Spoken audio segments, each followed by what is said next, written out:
Sí, porque, digamos, lo que quedan son algunos temitas sueltos, que voy a tratar de resumirlos así como un resumen global, ¿no? En la última sesión para que, si desean, como, digamos, ya más o menos hemos visto algunas cosas, creo que tienen las bases para tranquilamente abordar o profundizar si es que ustedes desean en alguno de los temas que les voy a explicar el día viernes. Entonces, más bien, compas, vamos a continuar. Sí, quiero ver si hoy día cerramos de discutir este modelito con eh, algunas intuiciones de Harrod y luego vamos a extenderlo un poco, ¿no? Entonces, continuamos. Recuerden ustedes que estábamos justamente en la discusión de plantear, ¿no?, un modelo. De hecho, es un modelo de inestabilidad, ¿no? Ya el día de hoy vamos a ver por qué. Un modelo de inestabilidad. No es propiamente el modelo que desarrolló Harrod, porque Harrod ni siquiera hizo un modelo, sino más bien planteó algunas ideas generales. Pero de todas formas, estamos tratando de coger esas ideas y, bueno, ideas de otros autores y plasmarlas en un modelo, ¿no? Igualmente, no disculparán, en el notebook surgió algunos cambios adicionales. Lo ideal sería que se vuelvan a conectar a la última versión del notebook. Pero bueno, a ver, compas. Entonces, así como para recordar un poco en qué nos habíamos quedado, recuerden que desde el enfoque de Harrod se podía discutir la existencia de tres tasas de crecimiento. Entonces, por un lado teníamos la tasa de crecimiento efectiva, ¿verdad?, que es la que terminamos viendo, o sea, ya la G, digamos, que sería igual a lo mismo que Y gorro y Y punto sobre Y, que es la tasa que en definitiva rige en la economía, ¿no? Esa ya no tiene mucha magia, pero también había, a criterio de Harrod, dos tasas más que son relevantes. La tasa de crecimiento natural. Recuerden que esa era la tasa que permitía que, a su vez, la tasa de empleo se mantenga constante, ¿no? El punto igual a cero. Y esa tasa, pues llamábamos G sub n, implicaba que la economía, si quisiéramos que la tasa de empleo no se mueva, debería crecer al mismo ritmo que la productividad más la oferta de trabajo. Esa era la otra tasa. Y Harrod también tenía una tercera tasa, que era la tasa de crecimiento garantizada, que esta era, digamos, la más llamativa, ¿no? La tasa de crecimiento garantizada, pues llamábamos GW, y estaba enfocada, en cambio, a garantizar el equilibrio, pero en un sentido no solamente de inversión y ahorro, ¿sí? O sea, equilibrio entre inversión y ahorro, pero también expectativas. Ahorro, inversión y expectativas. Sí, entonces aquí empezaban a aparecer algunas nociones que no estaban en modelos anteriores, que era la idea de cómo los agentes económicos, las empresas en definitiva, van formándose una idea de cómo debe crecer la economía y cómo debería expandirse el capital.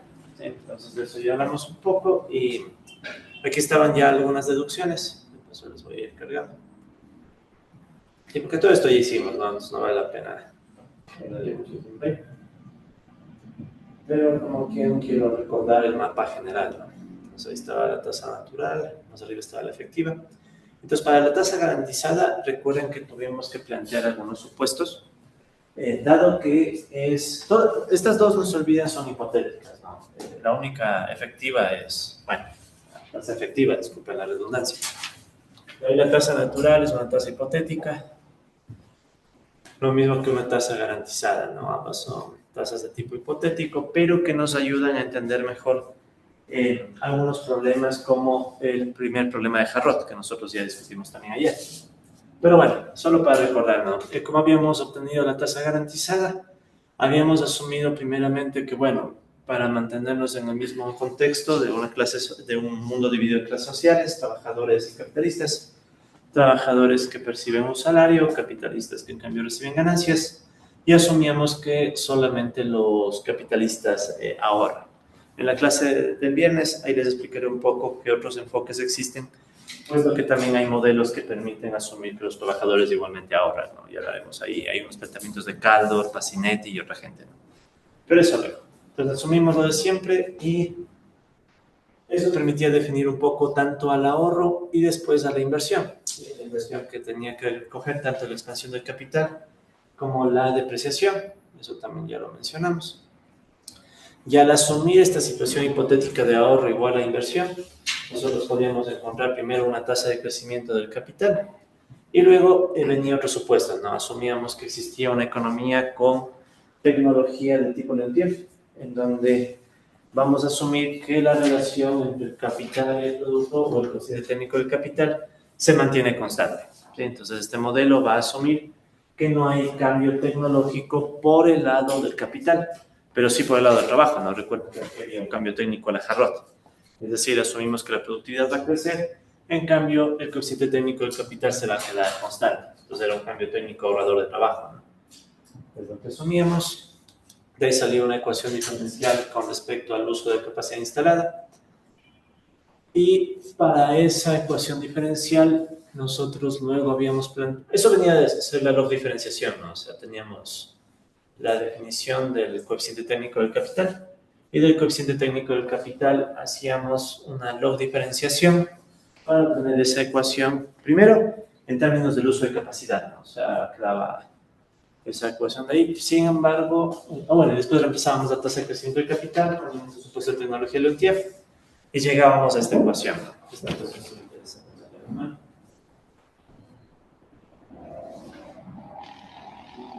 Teníamos esta ecuación, ¿no?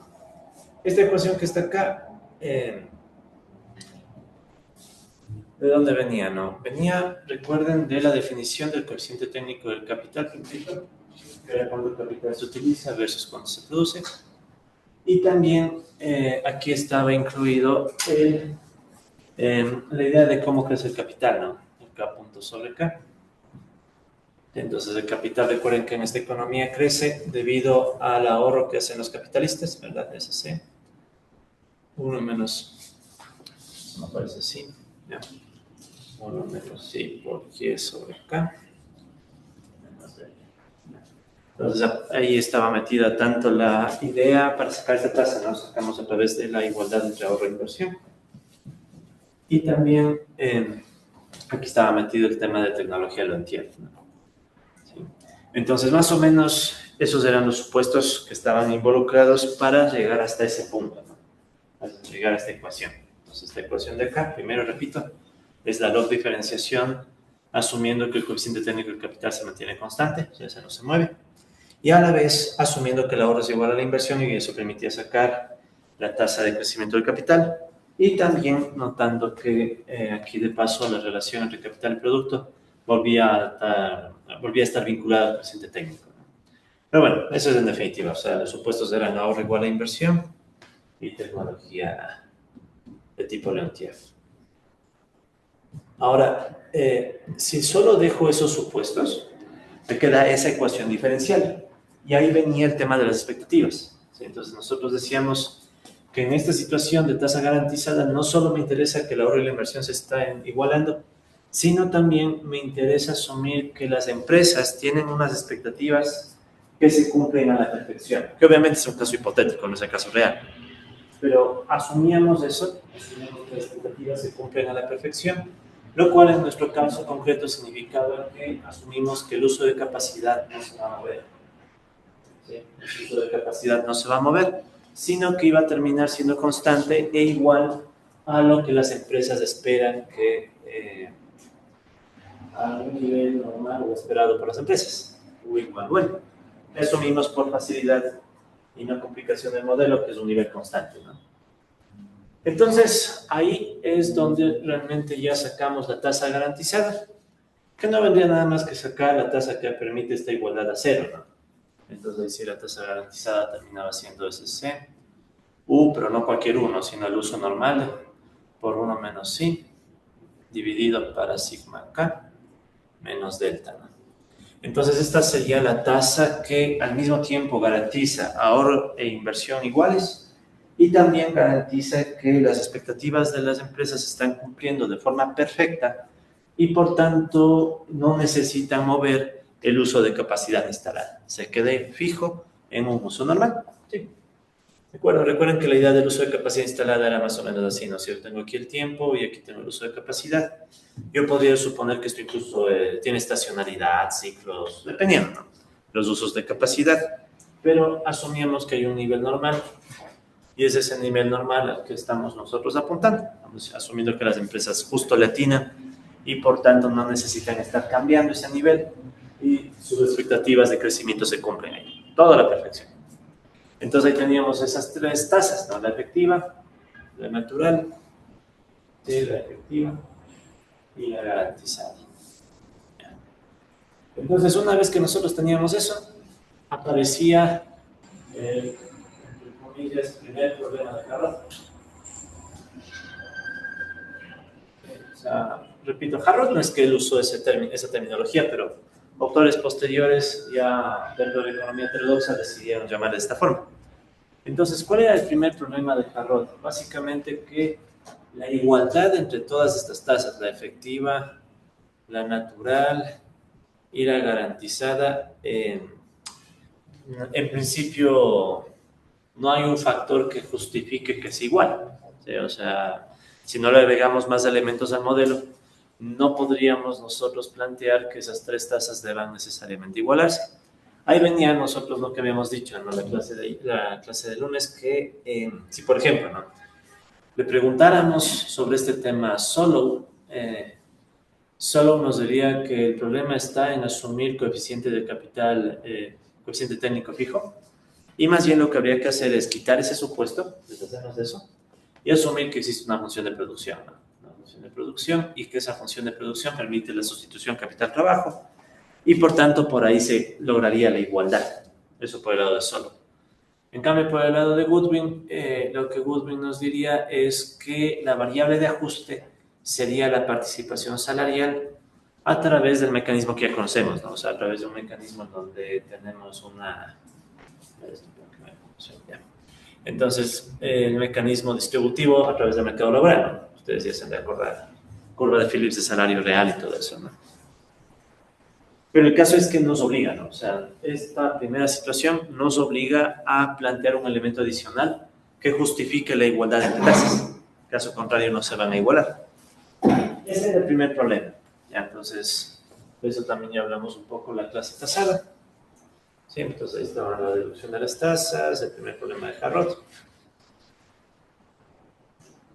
Entonces, ahora continuamos profundizando un poco más en el segundo problema de Harrod. Este es el más interesante, ¿no? El primer problema de Harrod, como que uno puede encontrar soluciones dependiendo del marco teórico que quieras adoptar, el enfoque de Solow o el enfoque de Goodwin. Pero en cambio el segundo problemita es más fundamental, ¿no? Entonces, vamos con el segundo problema de Harrod.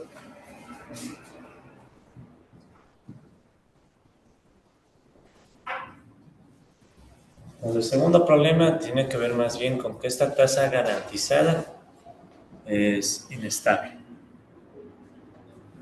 ¿Ya? Entonces, obviamente que vamos nosotros entonces a demostrar, a mostrar un ejemplo con un modelo de por qué puede surgir la inestabilidad en la tasa garantizada. O sea, ese es, digamos, ahora nuestro objetivo. Entonces, para ello, nosotros la clase pasada habíamos ya hablado un poco de una de las piezas que son clave en los modelos post-keynesianos, que es la función de inversión.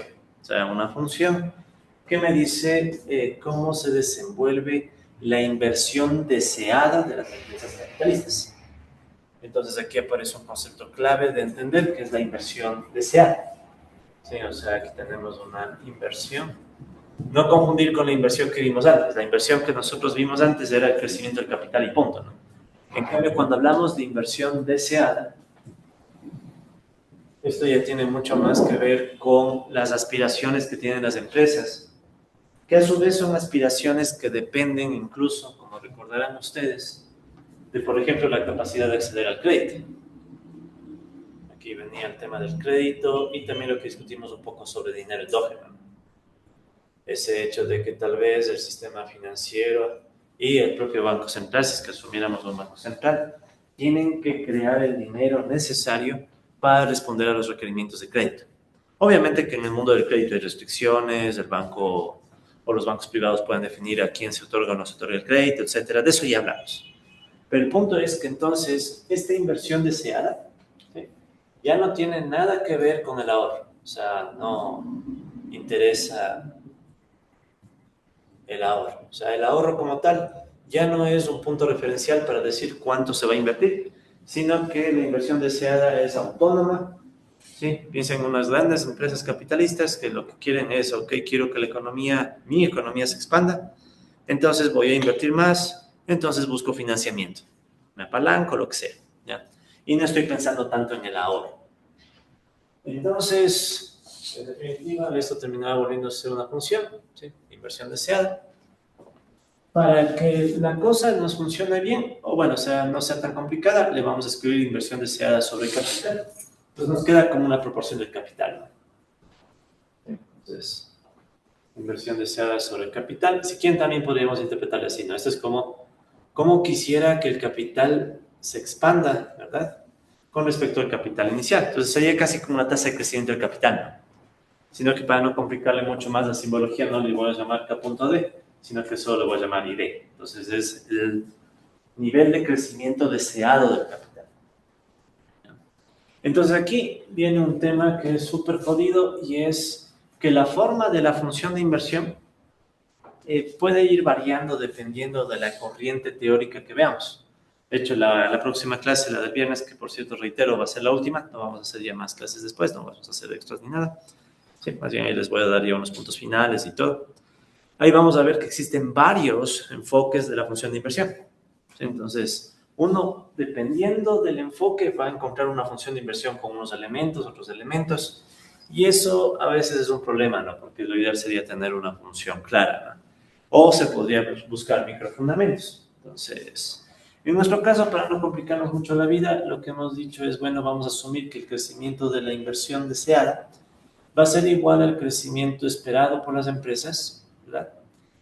Si es que la situación estuviera en equilibrio, se quedaría ahí, pero vamos a ir agregando dos parámetros, ¿verdad? Teta 1.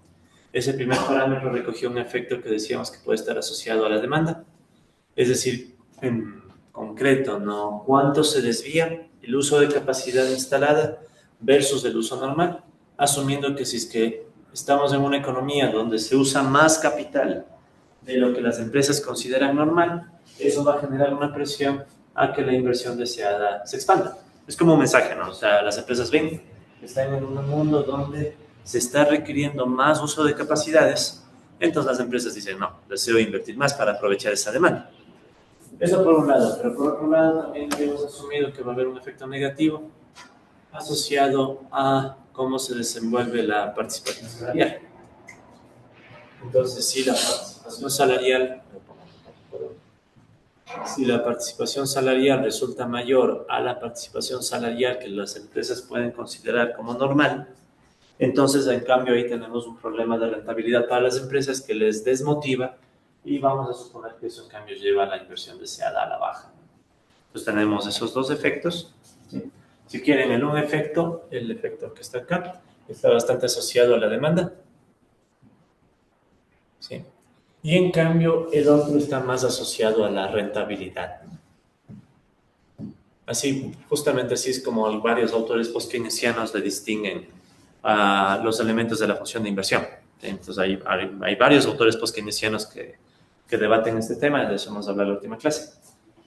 Por el momento quiero que entendamos más bien la parte de la economía de esto, ¿no? Entonces tenemos un lado que sería el efecto de la demanda, otro que es el efecto de la rentabilidad, y como aquí, fíjense, estamos hablando de la inversión ya en términos de cómo se va a expandir el capital, necesito también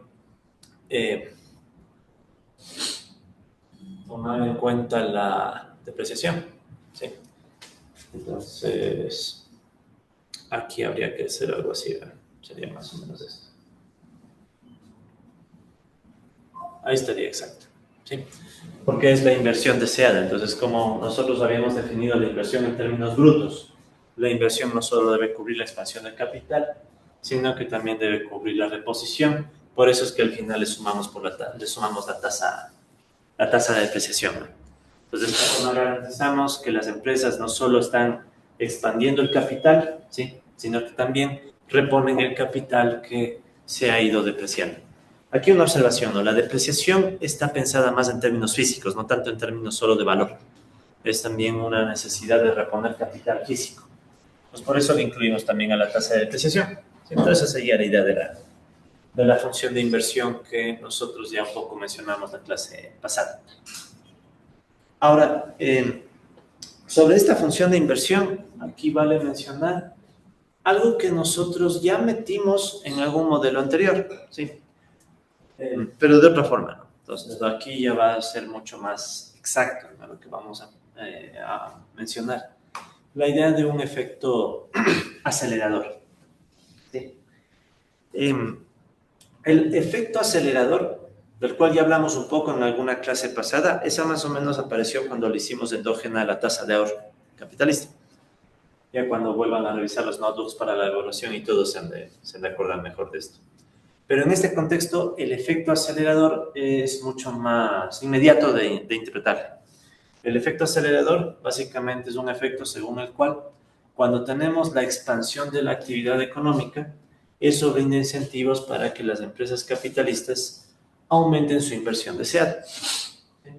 Por eso se le llama el efecto acelerador, ¿no? O sea, es como que la economía se expande y esa expansión de la economía acelera la inversión. ¿Sí? Entonces, de hecho, en esta función de inversión, este efecto acelerador aparece por al menos dos elementos. ¿Sí? Por un lado está el mismo tema de las expectativas. ¿Sí? Cuando las empresas esperan que la economía crezca como de fuerza, ahí va a haber un efecto acelerador. ¿Sí? Yo lo voy a escribir aquí también. Entonces, miren, por ejemplo, aquí hay un efecto acelerador.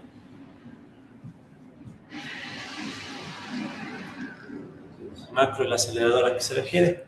Si, por ejemplo, no, las empresas perciben que la economía va a crecer más, eso les da incentivos para lanzarse a invertir más. Entonces la inversión se acelera. O también hay un efecto acelerador por el lado de la demanda. Básicamente, si es que las empresas ven que hay un uso de capacidad mayor al que consideran normal, eso significaría que hay mucha demanda. Y eso también les incentiva a invertir más. ¿Sí? Entonces, esa es la idea del efecto acelerador. Entonces, recuerden que en general el efecto acelerador es un efecto en donde si se está viendo un aumento de la actividad económica, entonces eso estimula a las empresas a que aumenten la inversión, usualmente la inversión deseada. Entonces, no confundir con el efecto multiplicador, ¿no? El efecto multiplicador más bien lo que decía es, si quieren, ¿no? Aquí podríamos conectar. Si sube la inversión, aquí subiría la demanda. ¿Se acuerdan que esto ya hemos visto algunas veces, ¿no? La demanda efectiva. Y el aumento de la demanda efectiva puede hacer que aumente el ingreso. Y bueno, la actividad económica y todo. Este de acá, en cambio, es el efecto multiplicador. Entonces, si ven que son dos efectos distintos. El efecto multiplicador es el resultado de que la demanda se expande. Como se expande la demanda, aumenta el ingreso y eso termina aumentando la actividad económica, ¿no? De hecho, si ven como que se retroalimentan. Como que se retroalimentan, ¿no? Entonces, se expande la demanda, hay más dinero en la economía, la gente gasta, ya sabes, el típico cuento del efecto multiplicador, ¿no? Viene una empresa a invertir, una vez que decide invertir, aumenta la demanda, paga los salarios, después la gente con sus salarios hace otras compras, después de otras compras, aparece el efecto multiplicador. En cambio, el efecto acelerador se refiere más bien a este hecho de que cuando se expande la actividad económica, eso crea incentivos para que las empresas deseen invertir más. ¿Sí? Entonces, por eso también es acelerador, ¿no? Es como que aquí la economía se multiplica, pero luego se acelera aún más debido a que esa expansión económica genera incentivos para invierte más. ¿Ya? Entonces, si ven que se vuelve hasta medio, no cíclico, pero sí es como que se retroalimenta, ¿no? Sí, como que se retroalimentan estos efectos. ¿En qué unidad de medida está? El efecto acelerador, ¿en qué unidad de medida está? ¿En qué unidad de esta medida está? El dinero es un porcentaje. El porcentaje sí. Claro, sobre K. Entonces, Para eso dividimos para acá, para que todo quede como porcentajes. Sí. Y de hecho también, bueno, entonces esta es la función de inversión, ¿no? Repito, esta es la función de inversión. Esta es una pieza clave en los modelos post-keynesianos. Puede cambiar bastante dependiendo del autor, el tipo de función, pero la idea es esa, ¿no? Saber qué elementos motivan a las empresas a invertir, ¿no? Está lo del efecto acelerador y bueno, también está lo del efecto rentabilidad, ¿no? Que ese es otro efecto en cambio. Entonces el de la rentabilidad es más evidente, no es más... Bueno, eso es bastante claro, ¿no? O sea, si es que las empresas van a invertir y van a una economía donde resulta ser que la rentabilidad es baja porque los trabajadores exigen más, entonces eso puede desmotivarles y hacer que se invierta menos. O al revés, ¿no? Si es que van a una economía donde resulta ser que los trabajadores ganan poco, eso sería el caso contrario, ¿no? O sea, si tuvieras el caso contrario en donde el sí es menor, así suben, entonces, ¿qué sería para las empresas? Más rentable, ¿no? O sea, dicen, ok, aquí los trabajadores se llevan muy poco del producto, entonces se lanzan a invertir más. ¿Sí? Entonces, este es más un efecto de rentabilidad más parecido a los que hemos visto antes. Ok, sigamos. Eso es entonces uno de los elementos del modelo, ¿no? La función de inversión.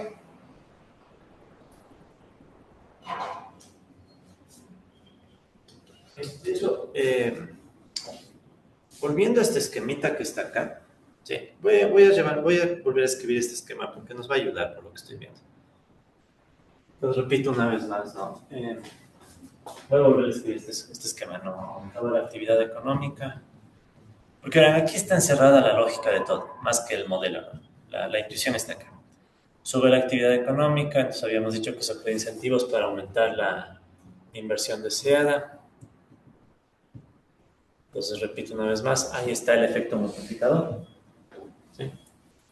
¿Qué digo? El efecto, yo mismo, el efecto acelerador. Sí, disculpen, solo dormí 2 horas, así que estoy todavía en modo... El cerebro todavía está en modo hibernación. Pero bueno, entonces el efecto acelerador. Y después venía el multiplicador, o sea, este aumento de la inversión deseada expandía obviamente la demanda efectiva. Eso es por definición. Si es que se expande la demanda efectiva, entonces aumentan los ingresos. Entonces, acá en cambio es el efecto multiplicador. Y al aumentar los ingresos, evidentemente, estamos hablando de que aumenta la actividad económica. Entonces, miren esto, ¿no? Dentro de este proceso hay algunas cosas. Por ejemplo, para que se conecte actividad económica e inversión deseada, tiene que entrar la función de inversión. Pues aquí tengo que plantear una función que me diga cuáles son los incentivos de las empresas para invertir. Más allá de la forma, ¿no? O sea, tiene que haber una función de inversión. Pero además de eso, dentro de la función de inversión tenemos otro elemento que es el tema de las expectativas. O sea, aquí hay un elemento de expectativas. Las empresas ven que la actividad económica crece y se les forma la expectativa de que hay más actividad económica que se puede aprovechar. Entonces, por eso es que más de la función de inversión, nosotros aquí para aplicar este esquema teníamos también una función de ajuste de expectativas. De ajuste de expectativas. Toda esta función de ajuste de expectativas, nosotros habíamos dicho que este es otro mundo, ¿no? O sea, si ven que ya tenemos, estos son elementos ya bien keynesianos, ¿no? El un elemento bien keynesiano, la función de inversión. El otro elemento bien keynesiano es el tema de las expectativas. O sea, cómo forman expectativas las empresas. Entonces, para no complicarnos la vida, habíamos dicho, vamos a asumir una forma muy básica, donde el cambio en las expectativas, o sea, el cambio en la tasa de crecimiento esperada, ¿no? O sea, en definitiva, ahí vamos a asumir que se le sumen las expectativas. Bien, esta función que estaba acá, ¿no? Pues vamos a asumir que esa función se compone básicamente de dos elementos. Aquí voy a poner unos coeficientes gamma. Gamma 1 por U menos UN. Gamma 2 es más, es menos, disculpen.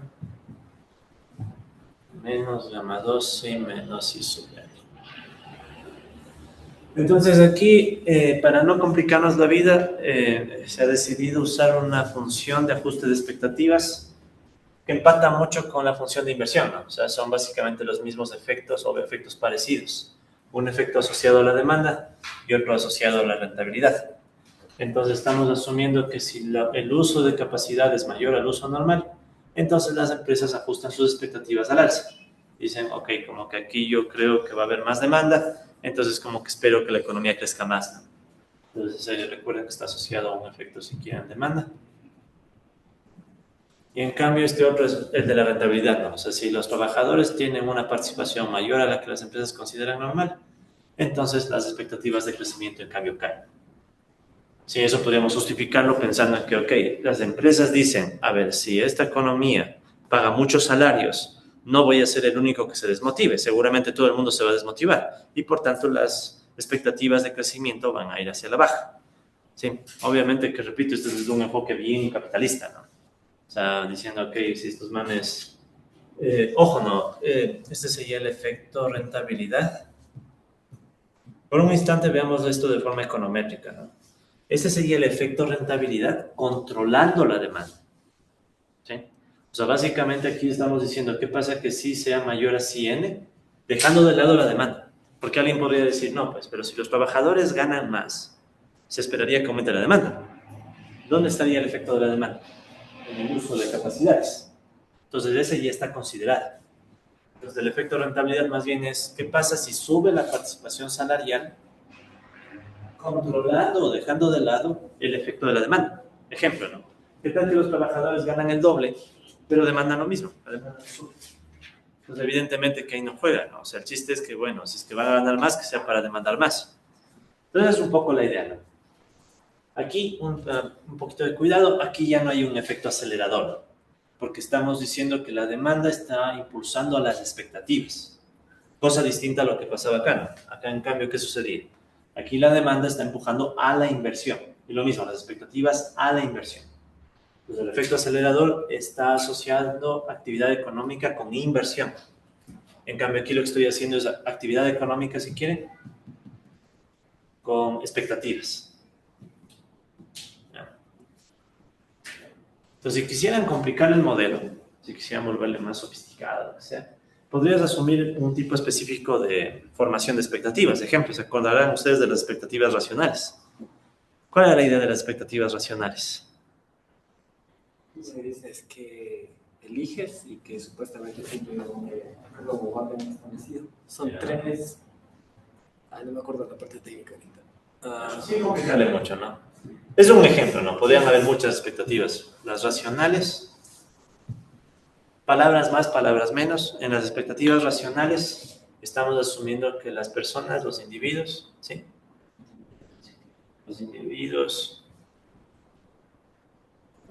forman expectativas como si fueran los expertos, como que si fueran los modeladores, no solo los expertos. O sea, en pocas palabras, en el mundo de las expectativas racionales es como asumir que el individuo es tal cual como el economista que está haciendo el modelo. Entonces el individuo hace sus expectativas asumiéndose que ese individuo hace exactamente lo mismo que está haciendo el economista que está elaborando el modelo. ¿Sí? Esa es la idea de las expectativas racionales, así quitando los adornos y yendo directo al grano. Ejemplo, digamos que ustedes hacen un modelo de equilibrio general, ¿ya? Haces el modelo de equilibrio general, y entonces si es que asumes expectativas racionales, estás asumiendo que los individuos que están en esa economía tienen en su cabeza el mismo modelo. O sea, los individuos saben exactamente lo mismo de lo que saben los que están haciendo el modelo. ¿Sí? No saben ni más ni menos. ¿Ya? Obviamente que este es un supuesto ultra, bien fuerte, ¿no? O sea, pero ya, eso no existe, o sea. Hay otro tipo de expectativas, unas más frescas. ¿Cuáles son? O sea, no he oído las expectativas adaptativas. Expectativas adaptativas. Estas son más frescas, adaptativas. En las expectativas adaptativas, más bien la gente ajusta sus expectativas según el error que cometieron en el pasado. Entonces, si digamos, ¿no? Tenías una expectativa de que la economía crezca 2%, creció en realidad 3%, te jalaste con un 1%, entonces, ¿qué haces a futuro? le ajustas la expectativa según tu error anterior. ¿Sí? Entonces, esta puede ser más razonable a veces. ¿Ya? Y hay muchas más formas, ¿no? Expectativas adaptativas y racionales, digamos que son las más comunes. Sobre todo las racionales, ¿no? Ahora, claro, uno dice, no, pues es demasiado extremo, ¿no? Sin embargo, recuerden que hay algo llamado la crítica de Lucas, a la macro. Pues, ¿cuál es la idea de la crítica de Lucas, no? Palabras más, palabras menos. Los individuos algo han de saber de economía. Tal vez este es un extremo, ¿no? Esto es ya como llevarlo al extremo, pero algo han de saber de economía, de tal suerte que cuando el economista que está en el gobierno hace algo, es bien difícil esperar que las personas no tengan ya ese algo en la cabeza. No exactito, pero aproximado. ¿Sí me cachan la idea, no? O sea, por ejemplo, ¿no?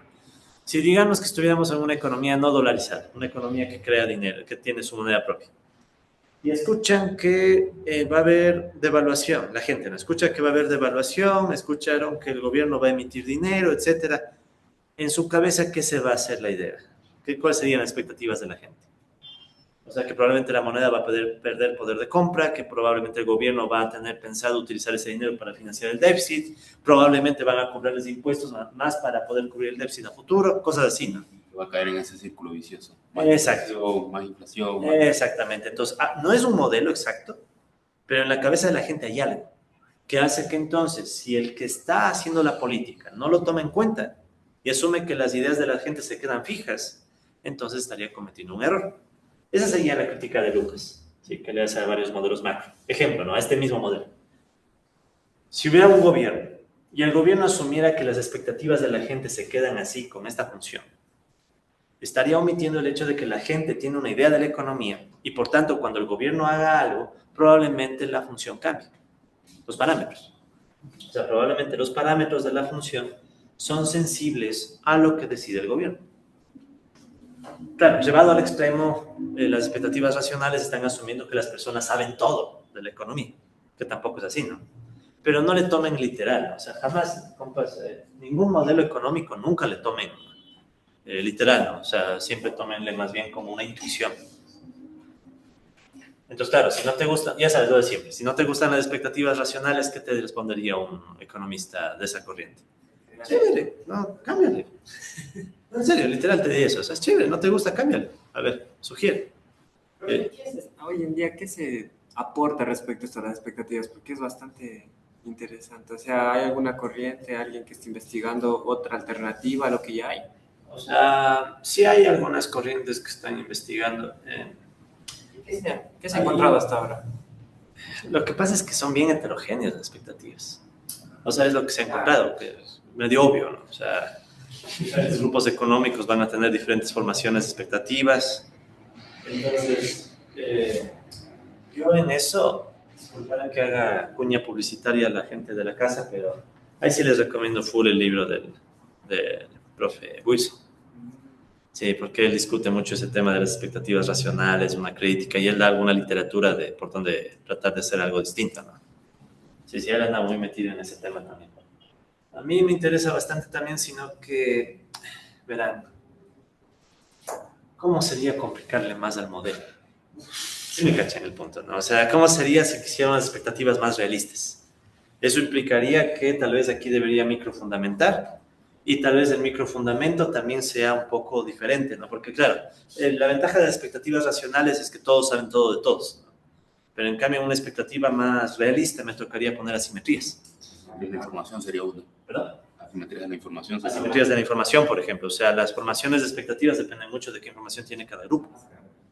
Y esto es jodido, ¿no? Porque, por ejemplo, ¿no? Si quisiera ser más realista, debería poner las expectativas de los trabajadores para pedir crédito. O sea, tendríamos que ampliar el mercado de crédito no solo a las empresas, ¿no? También podríamos meter expectativas de los trabajadores. Y más jodido aún, ¿quién tiene más acceso a información, los capitalistas o los trabajadores? O sea, creo que es obvio, los capitalistas, ¿no? O sea, ellos están metidos en el negocio y todo, por tanto, la formación de expectativas de los capitalistas sería más compleja o de un tipo y la de los trabajadores de otro tipo. O sea, tranquilamente uno puede meterle heterogeneidad siempre por cualquier lado. Entonces, por eso es que yo prefiero asumir algo simple y ver cómo queda. Y después de ver cómo queda, a ver si vale la pena cambiarle y ampliarle, ¿sí? Porque, verán, es más o menos así, ¿no? Yo soy de la idea de que primero quiero tener una idea del bosque, ¿no? Aunque sea una idea rústica ya, pero una idea al menos. Y luego de tener una idea global, ahí sí me gusta entrar a ver cada árbol, ¿no? Pero prefiero primero tener la idea global. Sí, entonces por eso es que, como verán, está haciendo que esta función hasta cierto punto es un poco vaga, ¿no? Porque ¿qué está haciendo? Está cogiendo la misma forma que la de acá, ¿no? Se está tomando la misma forma, solo cambió los parámetros. Pero ya, o sea, funciona como un primer paso, ¿no? Entonces muchos autores macro, compas, hacen eso, ¿no? O sea, muchos autores macro, especialmente de la heterodoxia, primero tratan de tener un modelo global que te da una idea general y luego le vas mejorando, le vas cambiando y claro que a veces sucede que cuando le haces los cambios, todo el modelo se mueve, ¿no? Pero por lo menos ya tienes una idea global, ¿no? O sea, ese es un poco, ¿no? Pero bueno, compas, sigamos.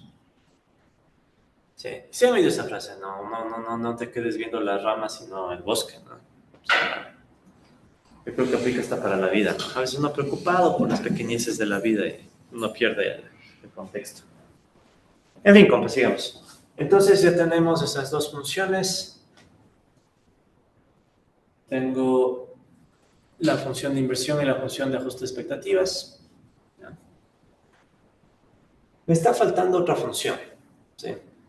Esto está bien keynesiano, o sea, bien función. Entonces, miren,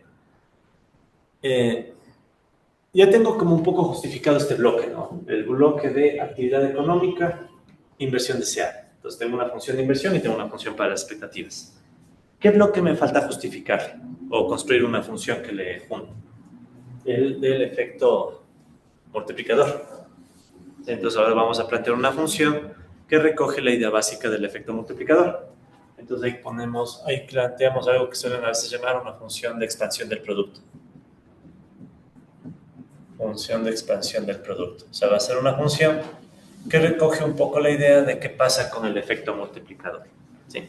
Igual una función simplificada. O sea, todo aquí son funciones simplificadas. Una pregunta. El parámetro de acelerador de la utilización, supongamos que es demasiado bajo.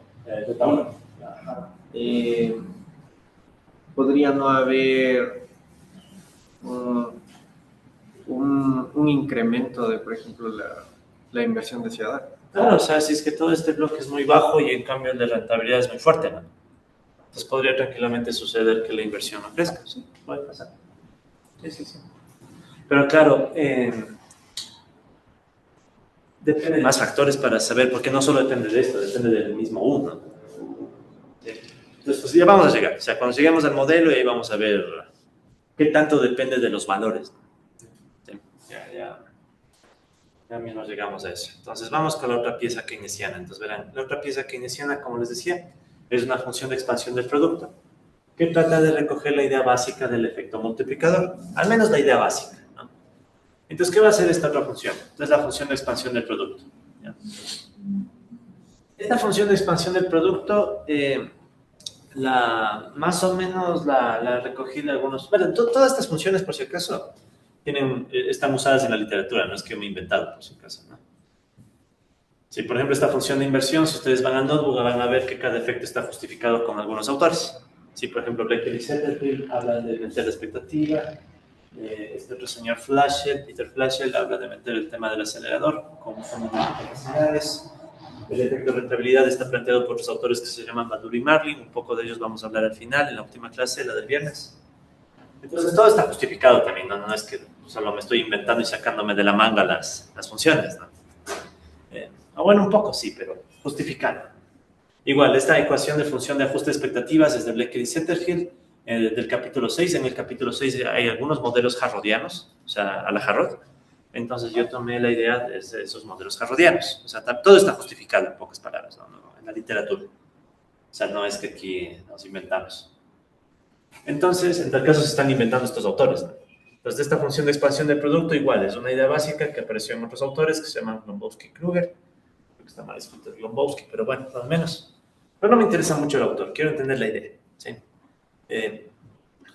¿Cuál es la idea? Entonces, en esta función de expansión del producto, creo que el nombre es obvio, o sea, ¿qué va a hacer esta función? Va a explicarnos cómo se expande el producto, ¿no? Bien, obvio. Entonces, es una función para G, noten. Entonces, aquí esta función va a plantear cómo se comporta la tasa de crecimiento efectiva. Pero es bien intuitiva, ¿verdad? Entonces, ¿qué vamos a asumir? Vamos a asumir que la tasa de crecimiento efectiva va a ser igual a la tasa de crecimiento garantizada. Pues note, si le dejara ahí, ¿qué estaríamos asumiendo? Economía en equilibrio con cumplimiento de expectativas, ¿verdad? Si le dejara así. Sin embargo, ya no estamos en una economía en equilibrio. Entonces, ¿qué va a pasar? Voy a ponerle aquí un más. Aquí creo que puse qué letra griega. Sí, creo que es esa. Sí, parámetros, disculparán. Ese es otro problema de estos modelos. Tienen un montón de parámetros. Parámetro. Pero bueno. Pues ahí está otro parámetro. Sí, una constante. Y aquí voy a poner el desequilibrio que había en la economía. ¿Cuál es el desequilibrio en este caso? ¿Cuánto se demanda de inversión versus cuánto se ahorra? Entonces, ¿cuál es más o menos la idea? Inversión deseada menos ahorro, y todo lo voy a poner como proporción del producto. Sí, ese chico siempre es más. La letra griega chico que parezca X. Entonces, ¿cuál es la idea de esta función de expansión del producto? Repito, no, esto no es solo invención mía, hay varios autores, no solo Gromowski-Kruger, hay muchos autores que han usado esta función, pero más bien la idea. Si la economía estuviera en equilibrio, ¿qué pasaría entre ahorro e inversión? Es igual. Pero inversión deseada, ojo, eso es parte clave, ¿no? Inversión deseada, o sea, la inversión de acá ya tiene, ahí ya está metido también expectativas. Entonces, si se igualan ahorro e inversión deseada, ¿qué pasaría con la tasa de crecimiento? Según esta función. Estamos asumiendo que se igualaría a GW, ¿verdad? Y estarán de acuerdo que en este mundo hay un efecto multiplicador. O sea, siempre que existe ahorro, recuerden, eso es macro básica, siempre que tienes un ahorro hay un efecto multiplicador. ¿Sí? O sea, les pongo así un recordatorio muy rápido. Ahorro igual a inversión. Pensemos en el mundo más básico. Ahorro, supongamos que es S por Y igual a I. ¿Están de acuerdo? ¿Sí? S por Y igual a I. Entonces, I igual inversión sobre S. Ya, entonces, ¿qué pasa? Si S es menor a 1, está entre 0 y 1, entonces, ¿qué va a pasar con 1 sobre S? 1 sobre S le puedo llamar M, el multiplicador, si una vez es mayor a 1. Porque si es que S es menor a 1, 1 sobre S es mayor a 1. Entonces, aquí podríamos decir que 1 sobre S es multiplicador por I. Es el multiplicador keynesiano bien básico, ¿no? Ese de macro de pregrado. O sea, básicamente que si sube la inversión, ¿verdad? Ya con que exista un ahorro estable, como por proporción del ingreso, entonces si sube esta inversión por el efecto multiplicador, la propia economía crece más.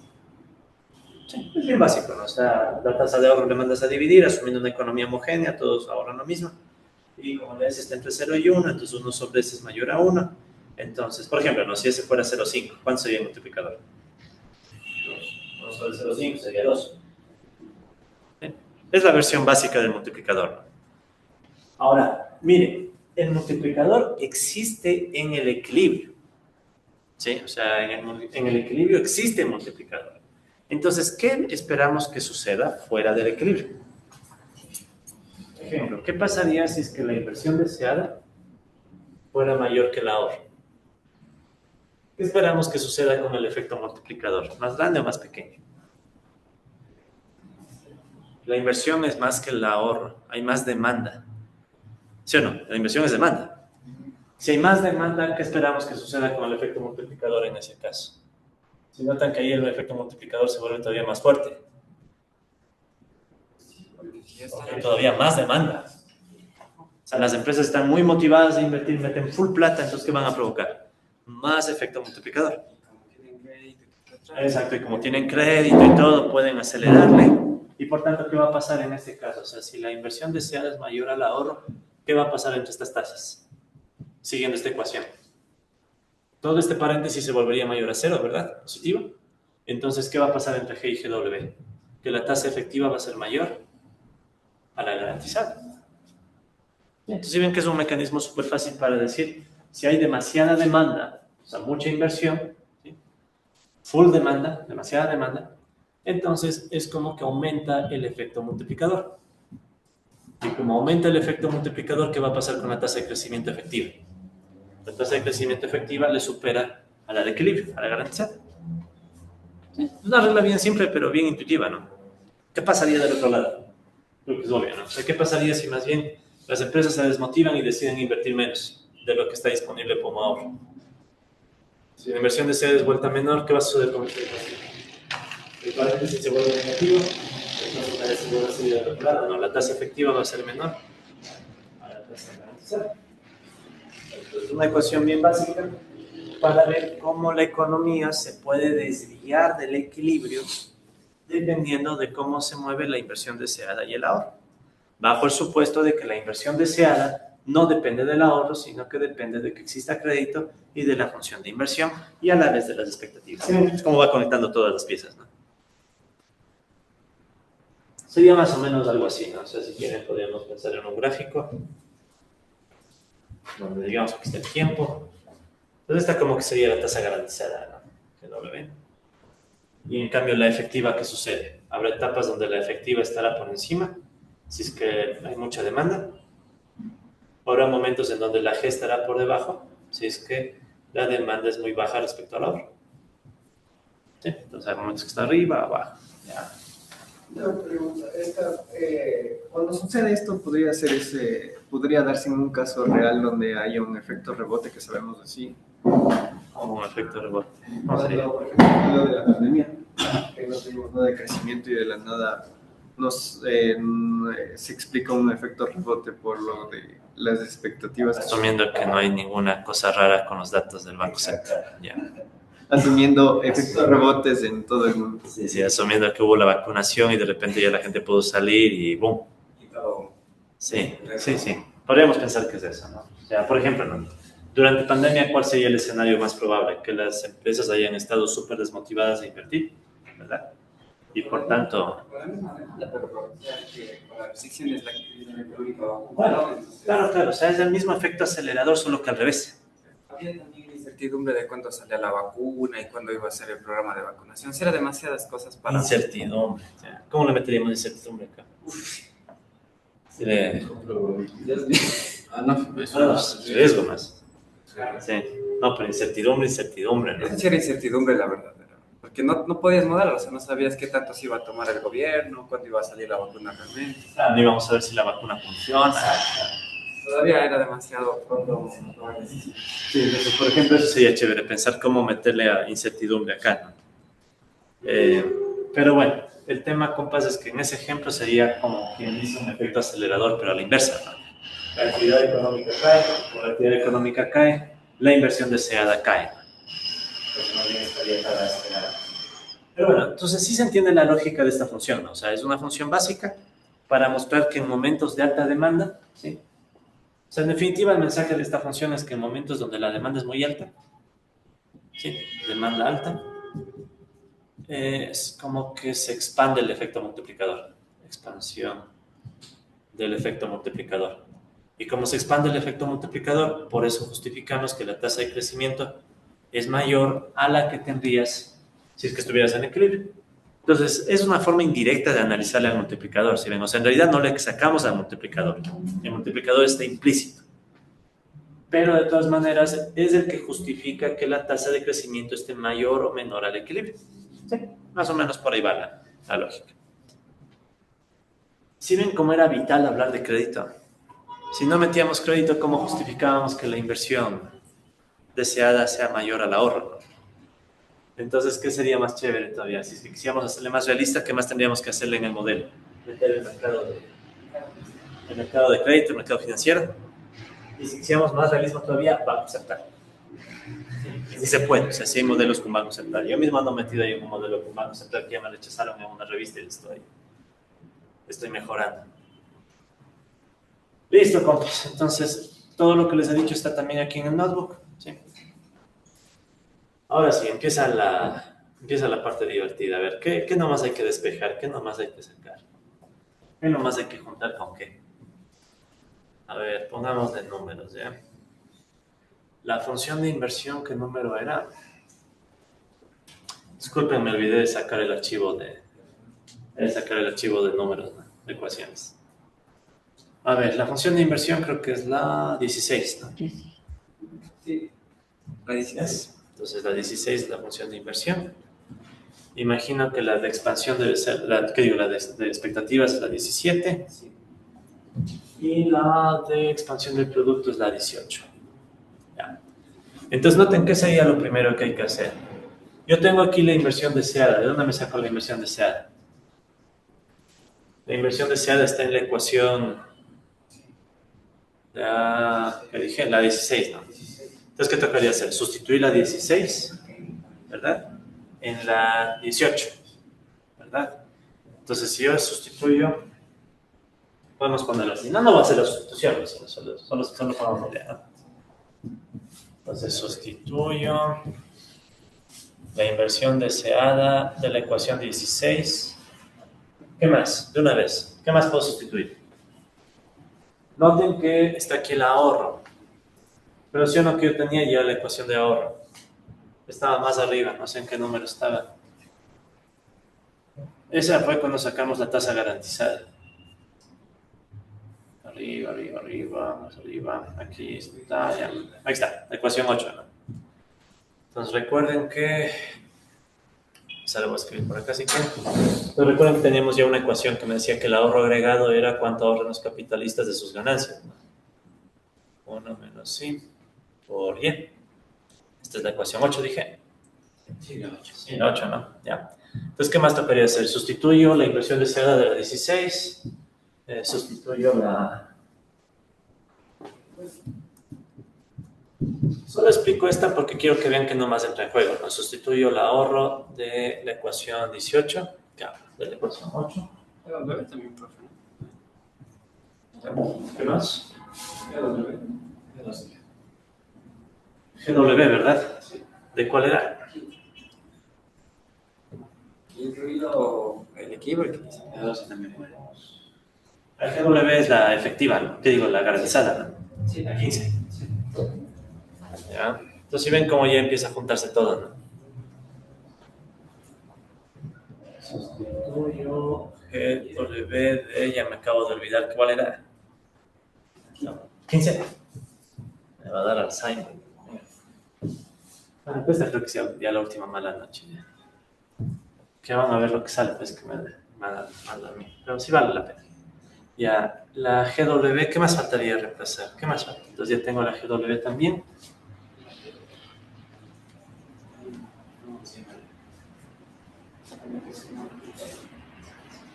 Veamos lo que dice el notebook, ¿no? Entonces,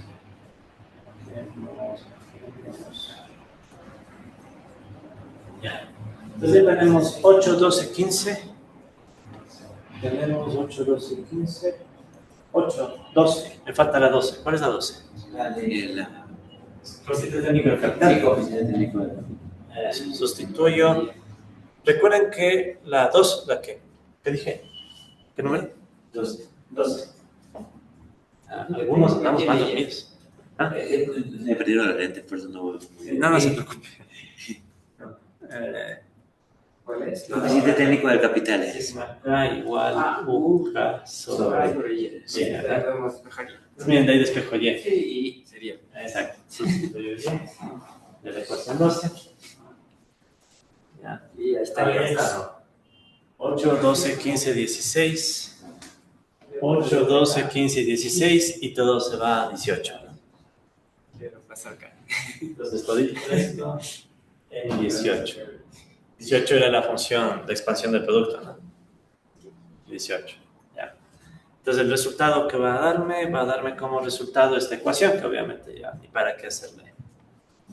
Ya está verificada con Python, ChatGPT y todo lo que se imaginen. Pues esto ya. Entonces, aquí está el resultado de esa sustitución. No está tan complicada, ¿no?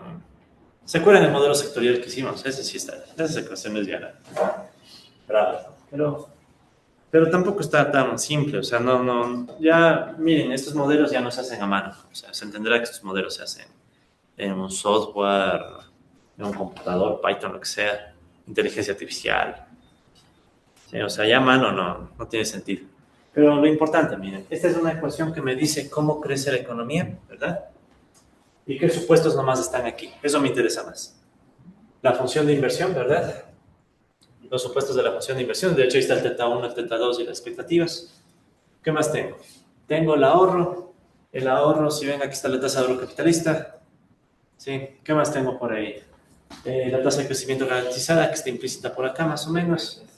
Estoy asumiendo mi tecnología LONTIEF, Sigma K, ¿no? Por ejemplo, si uno quisiera complicarle, podría cambiar y en vez de tecnología LONTIEF meter una función de producción más neoclásica. ¿Sí? Pero nos quedamos con esa idea, ¿no? Ahora, esta G, ¿verdad? ¿En dónde la voy a reemplazar? ¿Dónde puedo reemplazar la G? Entonces, ¿qué dice aquí? Vamos a reemplazar en la 14. ¿Qué era la 14? La 14 debió ser una ecuación donde... A ver, esto viene así, ¿no? Está horrible. A ver, ¿qué hacíamos en cambio en la ecuación 14? La ecuación 14, si no me equivoco, era la log diferenciación de esta vaina, asumiendo sigma k constante. O sea, en pocas palabras, la ecuación 14 creo que es u punto sobre u igual a esta y que crece, que debe ser g. No estaba como g. Está, profe. G menos Ah, un bravo. punto sobre k. ¿Así? Ahora, antes de hacer el reemplazo. Está 14. O sea, la forma nomás, ¿no? O sea, es para que... Sí, la ecuación directa, ¿no? Sí, sí, sí. Había que hacer algo de diferenciación y todo eso. Ah, ya. Entonces esta es la 13. En la 14. Ah, ya, esta es la 13 entonces. Ya, disculpen, ¿no? Entonces esta es la 13. A ver, esto sería así en el G. Es lo mismo, ¿no? Tasa de crecimiento efectiva. Y me acuerdo que aquí reemplazamos el K punto sobre K. Eso, K punto sobre K. Es C1 menos C sobre... A ver, aquí estaba Y sobre K, ¿no? Menos delta. Bueno, reemplazando el K punto... Ah, ya, no seas bajo. Ya. ¿Se han oído una frase que dice que al vago le toca hacer todo doble? Sí. El vago también. Ahora, si me voy con la 14 directo. Ya me acordé. A ver, era menos K punto sobre K, que era ese C1 menos C sobre sigma K. Aquí creo que estaba la U menos delta. ¿Así? Sí. Ya. Listo. Entonces, en cambio, ¿qué estaba aquí? Recuerden que aquí estaba ya la igualdad ahorro-inversión. Ojo. Ahí estaba la igualdad ahorro-inversión, no inversión deseada.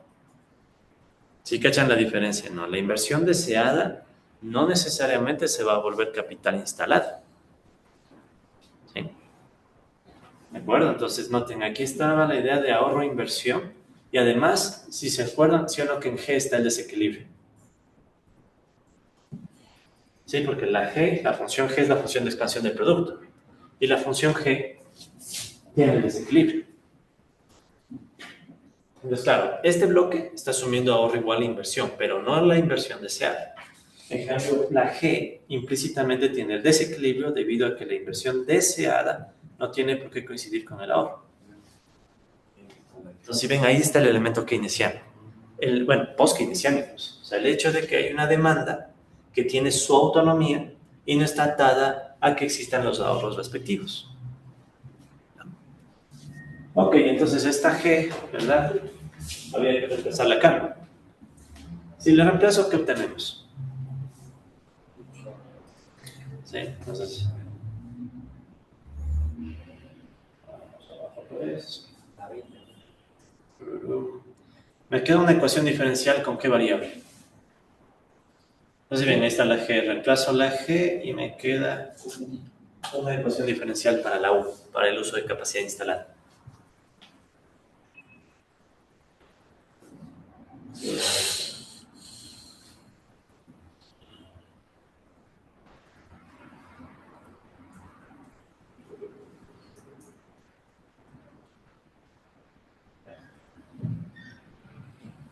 Entonces, miren, reemplacé la G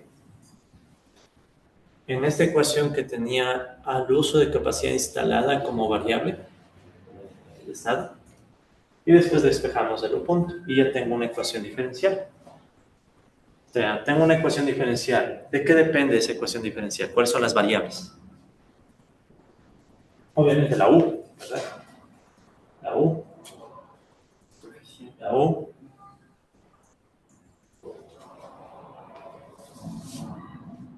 Podríamos complicarnos la vida poniéndole también al sí como variable. Por el momento vamos a asumir que es constante. O sea, por el momento no hablemos de distribución del ingreso, porque siendo honestos, Harrod no hablaba de distribución del ingreso. ¿Sí? De hecho, nosotros le pusimos distribución del ingreso para empatar con nuestro lenguaje. Pero en Harrod no se habla de distribución del ingreso. Recuerden, ¿quién decía que la distribución del ingreso podía servir como variable de ajuste? Goodman. Pero ahorita queremos hacer algo más a la Harrod. Entonces, si esa variable se vuelve ya no variable, sino constante, ¿qué otra variable queda? Por ahí teníamos otra ecuación. ¿Qué otra ecuación nos quedaría? ¿Qué otra variable queda? ¿Qué opinan? A ver, bueno, primero está la ecuación. Ah, no, esta es. Sí, esta es. Ya. Ponemos la ecuación. Entonces, verán. Vamos a hacer lo siguiente. Vamos a asumir, ¿sí? Como no me interesa en realidad hablar ahora de participación salarial, distribución del ingreso, voy a asumir que la participación salarial es constante y que de hecho se iguala al nivel normal. Sí, o sea, vamos a asumir que la participación del ingreso, la participación salarial, no me interesa por ahora. Sí, vamos a asumir que es una constante. Luego nos va a interesar, pero por ahora asumimos que es constante. ¿Qué va a pasar con el modelo si asumo que es constante? Recuerden que nosotros teníamos también la función de las expectativas. La función de las expectativas, ¿cómo era? G punto igual a gamma 1, U menos UN, menos gamma 2, Si menos IBN. No me acuerdo el número de esa ecuación, la de las expectativas. 18, 17, 17. 17 es la de las expectativas. Sí. Ahí sí. Sí, no. Sí. No creo. Entonces miren lo que vamos a hacer, compas. En realidad, este es el sistema de ecuaciones. O sea, la ecuación 17 y la ecuación 20. Las variables son el uso de capacidad instalada y las expectativas, la G. Esas son las dos variables. O sea, tengo un sistema de dos variables y dos ecuaciones. Asumiendo que la participación salarial, primerito voy a asumir que se queda constante. Ahora, si se va a quedar constante, lo más fácil sería, para que no me estorbe con tanto símbolo, asumir que coincide con el nivel normal. Si logro hacer ese supuesto, ¿qué pasa aquí con el sistema? En realidad es para quitar términos. Entonces, ¿qué va a pasar? Si ven que este término se va, ¿no? El término se va acá. O sea, el único propósito es que el sistema me quede un poco más pequeño sin tanta simbología. Podría hacer que se quede constante en cualquier valor. Entonces, ¿qué me queda al final, compas, haciendo ese supuesto?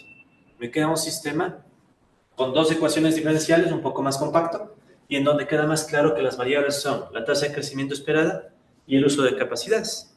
¿Sí? Entonces tenemos un sistema con dos variables que ya se puede resolver. O sea, ya se puede analizar, sacar el equilibrio, todo. Entonces, en ese sistema estamos resumiendo el argumento de Harrod. ¿Sí? Entonces tenemos una primera ecuación que está recogiendo la formación de las expectativas y una segunda ecuación que en cambio nos dice cómo se ajusta el uso de capacidad instalada. Entonces ahí viene la clave. Ese sistema primero, ¿qué va a tener? Como es en dos dimensiones, no es tan difícil. Primero sería el estado estacionario. ¿Cuál sería el estado estacionario? En donde las derivadas se hacen cero, ¿no? El punto E igual a un punto igual a cero. Entonces en el estado estacionario, donde se igualan las derivadas, va a haber un punto de equilibrio. El punto de equilibrio sería resolver el sistema. De hecho, ¿qué va a pasar con la primera ecuación en el punto de equilibrio? Entonces, en el equilibrio solo hay una opción para que esto se haga cero. U tiene que coincidir con el U normal. Entonces, esta facilita, ¿no? Además de eso, que tocaría sacar la tasa de crecimiento esperada de equilibrio. Entonces, sí se nota, ¿no? El hecho de que yo le vuelva estado estacionario va a provocar que esto se haga cero, esto se hace cero. Entonces, la U debe coincidir con la U normal, no hay más. Y después yo, haciendo eso, miren, va a desaparecer aquí esto. Aquí también desaparece esto. ¿Sí? Y que tendríamos que despejar de aquí. La G, que ya no voy a hacerlo a mano, ¿no? Entonces, ¿cómo queda ese despeje? A ver, aquí están las ecuaciones. Pam, pam. ¿Sí? Entonces, al final, aquí está el equilibrio. Pues miren lo interesante. De hecho, voy a copiar directo esto, no está. A ver, ¿cómo quedó el equilibrio?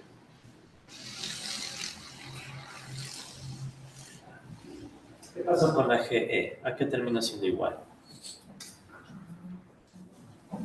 Si ustedes despejan, resuelven, resulta que la GE, ¿sí?, les va a quedar igual a la tasa garantizada. ¿Sí?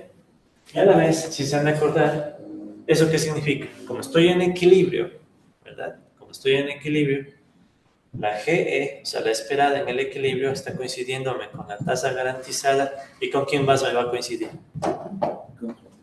Con la G, con la efectiva. La única que nos estamos ahorita olvidando es la tasa natural, que es del mercado laboral. Esa la estamos dejando afuera un momento. Pero ahí todas las demás tasas van a quedar igualitas. ¿Sí? ¿Qué les parece? Interesante, ¿no? Entonces, primero, estamos de acuerdo que este es un modelo que tiene un punto de equilibrio y es que está en dos dimensiones, ¿no? O sea, está en dos dimensiones. Voy a poner en el eje horizontal la tasa de crecimiento esperada. En el eje vertical voy a poner el uso de capacidad. Y hay un punto de equilibrio que dice que el uso de capacidad va a coincidir con el uso normal. Es el punto de equilibrio. Y en el otro caso tengo que la tasa de crecimiento en el equilibrio, la esperada, va a coincidir con la tasa garantizada. ¿Ya? Si es punto de equilibrio, la economía ya no se mueve. Si ya no se mueve, entonces eso significa que mismo va a ser igual a la tasa de crecimiento efectivo. Ahora la pregunta es, ¿punto estable, inestable? ¿Qué pasará acá? Bueno, si le hemos llamado modelo de inestabilidad a la Harrods, se intuye que va a ser inestable, ¿no? O será a veces inestable, otras veces estable. Sí me cachan, ¿no? O sea, ¿qué tocaría hacer ahorita? ¿Cuál es el análisis que sigue? Entonces tenemos punto de equilibrio.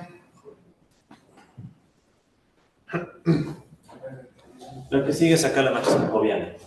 Pero en este caso es una matriz jacobiana de un sistema de dos dimensiones. Entonces no es gran cosa, ¿no? O sea, es la matriz jacobiana sacada primero sacas la matriz jacobiana, luego le reemplazas ahí el punto de equilibrio. Queda esta matriz jacobiana, no está tan grande, incluso ahí están los códigos. ¿Sí? No está tan complicado. ¿Ya?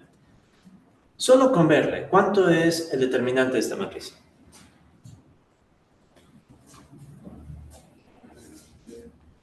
Noten que esta lo pudimos sacar incluso con inteligencia artificial, ¿no? O sea,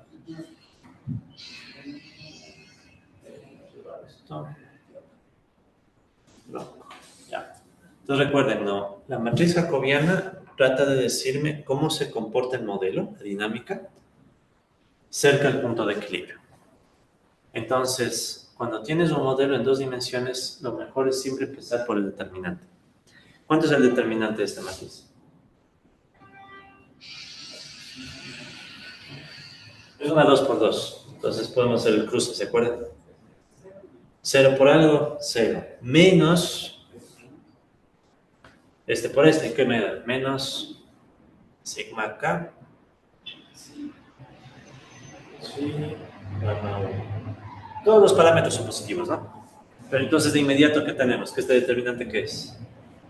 Menor a 0, o sea, el determinante es negativo. ¿Qué pasaba en un sistema dinámico de dos dimensiones cuando el determinante es negativo? Ya, entonces, aquí está calculado. Bueno, también saqué la plaza, pero la plaza es lo de menos. Sí, la plaza es lo de menos, lo que me interesa es mostrar el determinante. Entonces, ¿qué pasa? Cuando el determinante de la matriz jacobiana es negativo, tienes que ir y recordar. ¿Se acuerdan que una vez vimos este gráfico para dos dimensiones? ¿Sí? Entonces ahí están las combinaciones entre traza y determinante en el caso de dos dimensiones. ¿Ya? Entonces, ¿qué pasó con el determinante que acabamos de obtener? El determinante no es positivo, el determinante es negativo, estás en esta región, en esa región que te sale. Punto de silla. ¿Qué es eso del punto de silla? O sea, ese es el más inestable que puede haber. Bueno, más inestable es el inestable. Pero el punto de silla es ese, ¿se acuerdan? El punto de silla, como la silla de montar. O sea, básicamente estamos viendo que sin ponerle más supuestos al modelo, ese punto de acá es un punto de silla.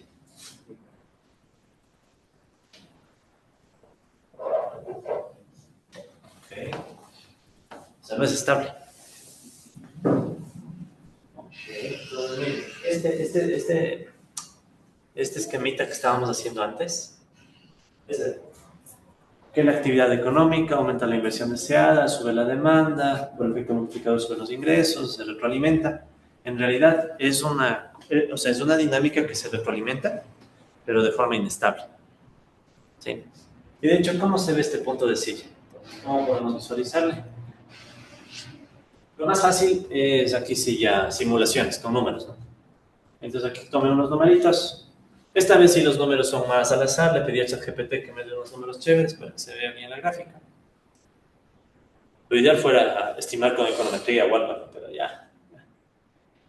Estoy llegando con las justas al final del curso. Ya, pero aquí están los códigos.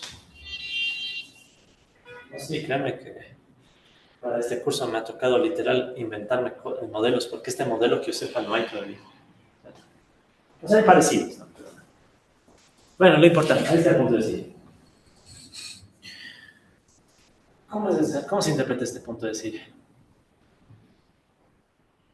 ¿Qué es eso? Es hora de despertar. La pastilla. Las chicas no se las... Para no caer en la demencia. Para eso. Ojalá fuera para la demencia, ¿no? O sea, a veces la pastilla es ya por temas más de la edad misma, o sea, los achaques. Ah, bueno. ¿Qué es preferible, tener demencia o tener achaques? Ambos. El combo completo. Ninguna sola. No, broma, no ninguno. Esperemos que ninguno. Mínimo con la demencia se olvida uno de los achaques. Después de la demencia vienen los achaques. No sé. Bueno, lo cierto que es cierto es este gráfico. ¿Qué es eso? O sea, ¿qué significa? De hecho, me voy a llevar el gráfico ya.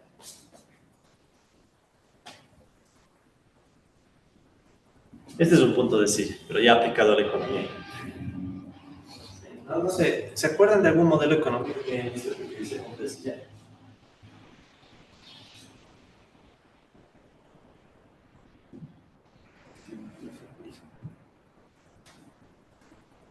Punto de silla. Este es uno de esos resultados que a los economistas no les gusta. Bueno, a nadie le gusta. Punto de silla, porque claro, es más chévere un ciclo que se estabilice, lo que sea, pero en cambio, ¿qué diablos es un punto de silla? Entonces, miren, el equilibrio, estamos de acuerdo que es este punto, ¿verdad? Sí. Recuerden, en el eje horizontal estaba la tasa de crecimiento esperada, en el eje vertical está el uso de capacidades. En ese punto de equilibrio tenemos un sistema dinámico. Ya, por un momento pensemos de como un sistema dinámico. Es un sistema dinámico con dos ecuaciones, ¿verdad? Tengo una ecuación para la g punto, ya que es una determinada función f. ¿Sí? Esta f, de hecho, si se fijan, solo depende de u. ¿Sí? Solo depende de u. Y tengo otra que en cambio es la u punto, que podríamos decir que es otra función g. Esa función g, en cambio, depende de u y de la misma g. ¿Ya? Depende de u y de g. Entonces, primerito, ¿no? Si yo igualo a 0, estas dos, ¿de acuerdo? Si yo igualo a 0, ahí me salen estas líneas que están en color verde. Por ejemplo, esta línea horizontal, ¿a cuál corresponderá? Esa línea verde horizontal, ¿a qué corresponderá? Noten que esa es la línea donde u coincide con el u normal. ¿Están de acuerdo? La horizontal. Bien, pues en esta horizontal, u coincide con el u normal, entonces ¿quién se está haciendo 0 ahí? Esa es la que vuelve g punto 0. Entonces, sobre esa línea, todas las... cualquier punto que cae en esa línea provoca que el g punto sea 0. ¿Sí? Son las... ¿Cómo se traduce en español? Las líneas nulas, no sé. O sea, las líneas que me dicen que una ecuación diferencial se hace 0. ¿Saben cuál es la traducción en español? ¿O den bien ahí? ¿Ah? Nullclinas, qué horrible. No quiero llamarle línea nula. Pero bueno, ahí la ChatGPT, Google, lo que sea, ha de saber. Es que en español no hay una traducción estándar. O sea, en inglés son las nullclines, ¿no? Pero búscale, tal vez hay alguna. Isoclinas nulas. Isoclinas nulas, Dios mío. Bueno, ya. Sí. O sea, malditos. Es la traducción técnica, porque Malditos la traducción literal. Sí, no es que es culpa de ellos, o sea, línea nula lo voy a llamar ya. O sea, la línea en donde se anula la ecuación, ya. Pero sí me cachan, o sea, es la nullcline, ya, pero, o sea, el caso es que esa sería la otra. Entonces, ¿qué es la otra? Ya no hay mucho más que decir. ¿Qué sería la otra? La otra que está media curvada es la que vuelve, en cambio, un punto igual a cero. Entonces, el cruce entre estas dos, ¿qué me da? El punto de equilibrio. Ahora, ¿qué sucede? Miren, por ejemplo, ¿no? Digamos que tengo una situación inicial aquí. En esa situación inicial, ¿qué está pasando? Es como que a ratos me acerco al punto de equilibrio, cruzo la línea nula Nunca llego a la. y me largué. Y nunca llego a la. Y nunca llegué al punto de equilibrio. Vamos por otro punto, empecé acá. Empiezo aquí y al inicio es como que me quiero acercar. Paso por la línea nula y me largué. Y por acá lo mismo, ¿no? Entonces voy por aquí, parece que me acerco, pero cuando cruzo la línea nula, me largué. Y lo mismo por acá. Entonces, ¿qué estamos viendo? Estamos viendo que el modelo tiene una forma de inestabilidad bien jodida, ¿no? O sea, por cualquier punto que yo empiece, me alejo del equilibrio, excepto ¿dónde? Excepto justo en esta línea roja. Si le ven que esa es una línea roja bien llamativa. Por ejemplo, ¿qué pasa si empiezo justo en ese punto de ahí? Las flechitas, ¿a dónde me están llevando? Justo me llevan al equilibrio. Lo mismo acá, ¿no? Si empiezo justo en este punto, igual, termino en el equilibrio. Ese se le llama el manifold estable. ¿Cómo es la traducción del manifold? Ya, puede ser el brazo estable. Pero lo interesante, miren, entonces, ¿cuál es la única forma de garantizar estabilidad en este modelo? Que justo le atines a esa... Si ven que es como... ¿Cómo lo podemos llamar? Llamémosle tal vez filo de navaja. ¿Les suena? ¿Han oído el término filo de navaja antes en el contexto de economía? Sí. Es el término que utilizaba Harrod, justamente para plantear este fenómeno. Sí, pues podríamos asumir que ese manifold estable o ese brazo estable del modelo del sistema es como un filo de navaja. Es el filo de navaja del que hablaba Harrod. Bueno, más o menos, ¿no?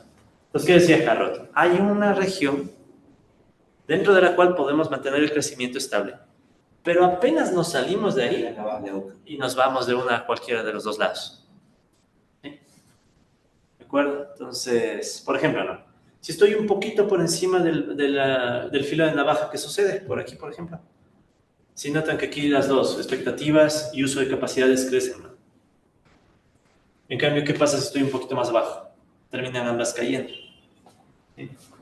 Ese es el segundo problema del Harrod. Entonces, en resumen, el segundo problema que dice, si tú en un mismo modelo combinas acelerador, expectativas, y también le pones aquí multiplicador, terminas provocando este resultado de, con rojo, inestabilidad. Ese es el segundo problema de Harrod. O sea, si combinas todo en un mismo modelo, la dinámica económica se te vuelve inestable. O bien tienes full expansión, o sea, en pocas palabras, es como quien dice, volviendo al esquemita que estábamos diciendo acá, ¿no? Volviendo a esta idea, ¿no? O sea, tienes actividad económica, se expande, hay más inversión, eso aumenta la demanda, el efecto multiplicador te aumenta el ingreso, eso hace que la economía todavía crezca más, hay más inversión, más demanda, más ingreso, el multiplicador hace que crezca más y se va al diablo. Para bien, ¿no? Supuestamente. En un mundo sin límites naturales y nada. En cambio, ¿qué pasaría del otro lado? La actividad económica es baja, baja inversión, baja demanda, bajos ingresos. El efecto multiplicador funciona al revés. la economía se cae todavía más, hay menos incentivos, las expectativas se joden, menos inversión, menos demanda, el efecto multiplicador funciona al revés y otra vez. O sea, por cualquiera de ambos lados te desestabilizas. Ese es un poco el argumento de Harrod. Entonces, ante cualquier mejoría del multiplicador, o si se quiere, se vuelva un divisor, vamos a tener inestabilidad. Sí. En este modelo, sea cual sea, porque si vieron, por eso era vital sacar la jacobiana, ¿no? Porque con la jacobiana vimos que esto se cumple siempre. O sea, aquí no estoy dependiendo más que de los signos de estos términos, que si es que los supuestos también son todos positivos. O sea, no es que aquí hay la posibilidad de que un valor valga más y contraponga, no. O sea, es inestable. Es un debate jodido, ¿no? Dentro de la macroheterodoxia este es un debate jodido. En el libro de Blecker y Setterfield, en el librito que estamos supuestamente siguiendo, en el capítulo 6, se manda todo un capítulo para discutir cómo surge la inestabilidad de Harrod. Claro, ellos no plantean un modelo tan así, pero ahí están las ideas. Y es un debate fuerte, ¿no? O sea, existe o no existe. De hecho, si hay un manifold estable, ¿qué más hay? O sea, si hay un brazo estable, ¿qué más hay aquí? Hay un brazo inestable. ¿Qué es decir? Ya no sé ni cómo sacarlo. El inestable, en cambio, ¿qué pasa? Se va así.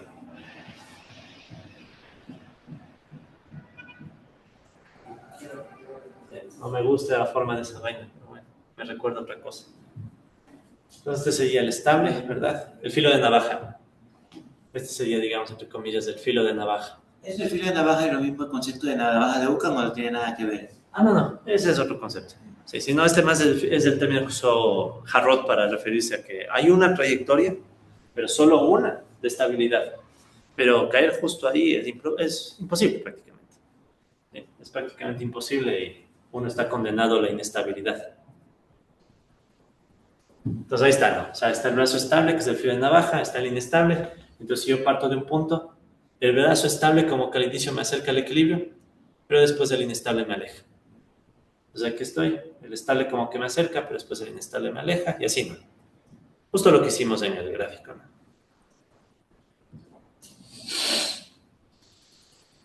Entonces, punto de silla.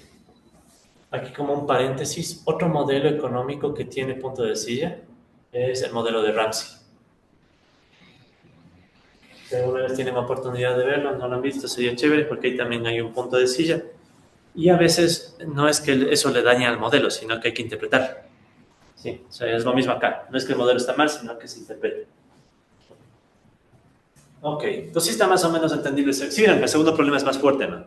El primer problema como que, bueno, las tasas se pueden igualar según Solow, según Goodwin, pero en cambio el segundo problema está más jodido. O sea, ¿cómo resolvemos el segundo problema? Ya. Ok, compas. Una sola cuestión. Si le mueven los valores de acá, se les daña. Sí, se les va a dañar sobre todo porque fue jodido encontrar justo el brazo estable. Lo que está moneando ahí los puntos hasta encontrar. Entonces, si le mueven un poco se les va a dañar, pero ya nada. Créanme que era de borrarlos con los. Bueno, entonces, ahí está el segundo problema de Harrod, compas. La tasa garantizada. Recuerden que en el equilibrio también, si no se olviden, habíamos dicho que en el equilibrio, en ese punto, la G coincidía, la G esperada, ¿no? Coincidía con la GW y con la G de equilibrio, sí, con la G efectiva. O sea, esto nos está diciendo lo que ya habíamos planteado antes. La tasa garantizada, que es justo la tasa de equilibrio, es inestable. ¿Sí? O sea, no es una tasa estable, no hay garantías. O sea, en pocas palabras, ¿qué es lo que te dice Harrod? Resumiendo. Vamos a ponerlo aquí como resumen. O sea, en pocas palabras, lo que te está diciendo Harrod es dos cosas, ya más de palabras, ¿no? Entonces, ¿qué es lo que te dice Harrod? Te dice dos cosas. La primera, el primer problema, no hay un mecanismo a priori que te garantice la igualdad entre la tasa efectiva, la tasa natural y la tasa garantizada, porque dependen de factores muy distintos. Claro, ahí viene la contrarréplica, ¿no? Repito una vez más, solo te diría no, solo hay que cambiar el supuesto de la tecnología, o si aparece Goodwin te diría que hay que cambiar el tema de la distribución del ingreso. Pero el segundo problema es más chévere y más jodido. El El segundo problema que plantea Harrod es, ¿qué cosa? Que en el equilibrio, las expectativas, ¿verdad? En el equilibrio coinciden con la tasa garantizada y con la tasa efectiva, chévere, pero como equilibrio inestable.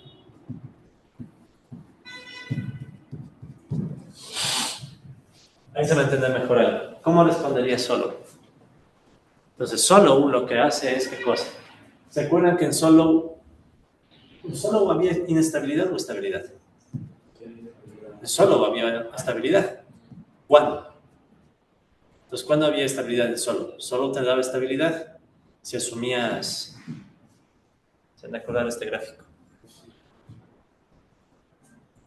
¿Se acuerdan de este gráfico? ¿Qué tocaba asumir para que ese punto se vuelva estable? Rendimientos decrecientes. Sí, entonces Solow va a decir, esto se resuelve si tú asumes una función de producción con rendimientos marginales decrecientes.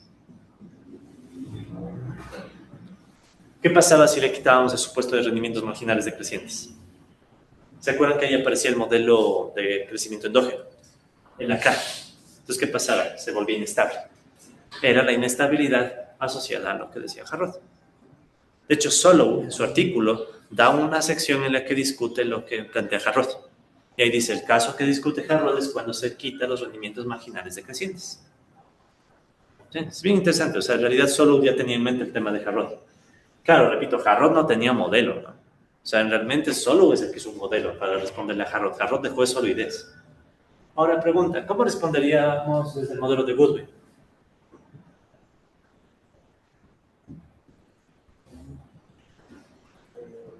¿Qué habría que hacer?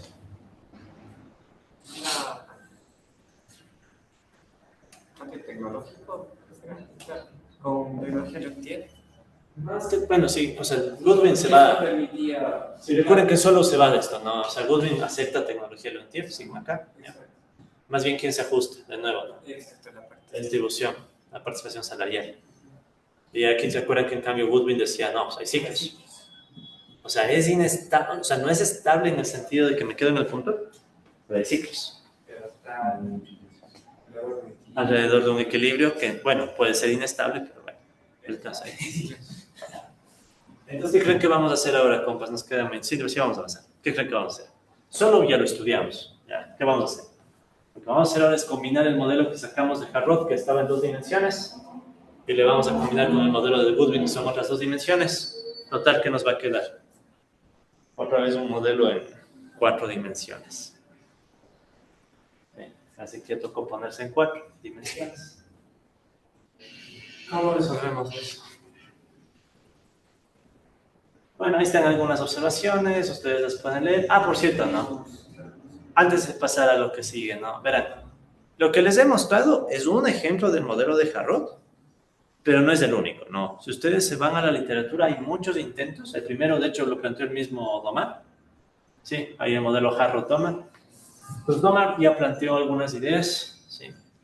De cómo interpretarle a Harrod, ¿no?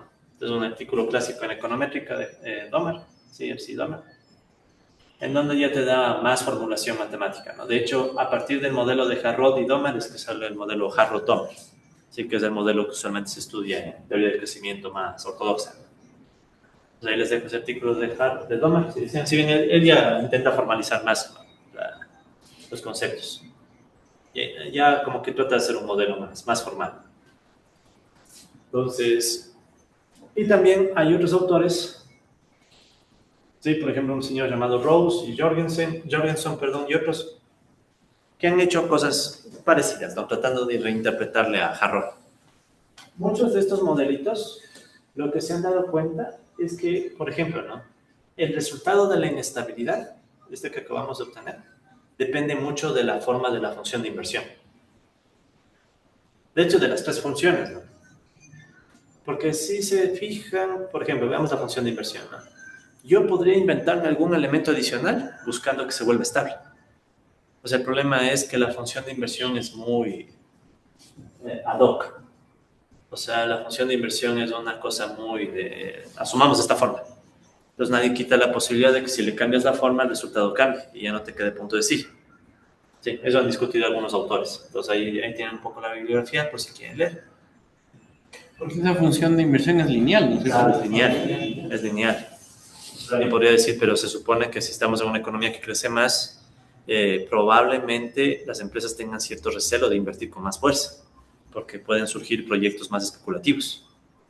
A la Minsky, ¿no? O sea, podemos decir que aparece una inestabilidad financiera y por tanto podríamos suponer que la función no es lineal, sino que tiene una curvatura. Sino que lo interesante es, sin toparle al modelo, cómo quitar la inestabilidad, ¿no? Porque eso ya es toparle al modelo, o sea, es otro modelo. Existe en este modelo que nos quedó inestable, ver cómo lo volvemos, o ver qué sale, ¿no? Entonces, con las compas ahí tienen algunas ideas adicionales. Entonces, ahora sí, vamos a la estabilización. Pues como les decía, la estabilización la vamos a realizar usando el modelo de Goodwin.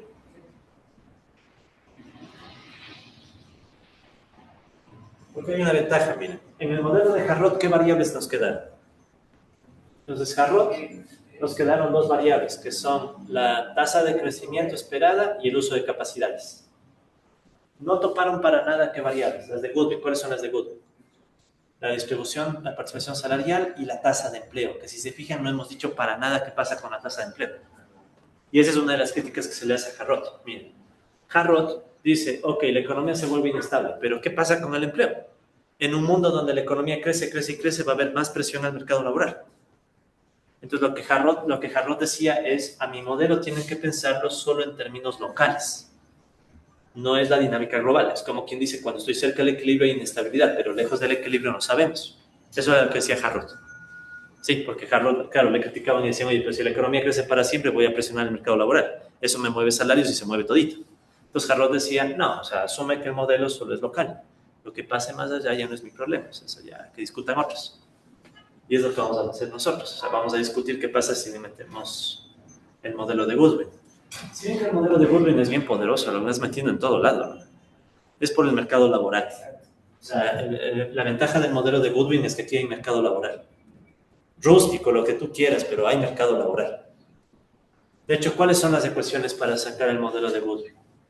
Pues bueno, volvemos al modelo que teníamos, compas. Solo una cuestión. Vamos a quitar, ¿se acuerdan que por ahí estaba el supuesto de que sí era igual a 100? Como ahora ya va a cambiar la participación salarial, quito ese supuesto. Y me quedo nuevamente con las ecuaciones completas. ¿Sí? Antes no era problema porque solo eran constantes, ahora ya no, porque el sí se va a mover. Entonces ya la cosa se va a complicar un poco más. Entonces, ¿cuál es la idea? Quiero combinar estas dos ecuaciones con el modelo de Goodwin. Ya. Pues quiero combinar estas dos ecuaciones con el modelo de Goodwin. Ya.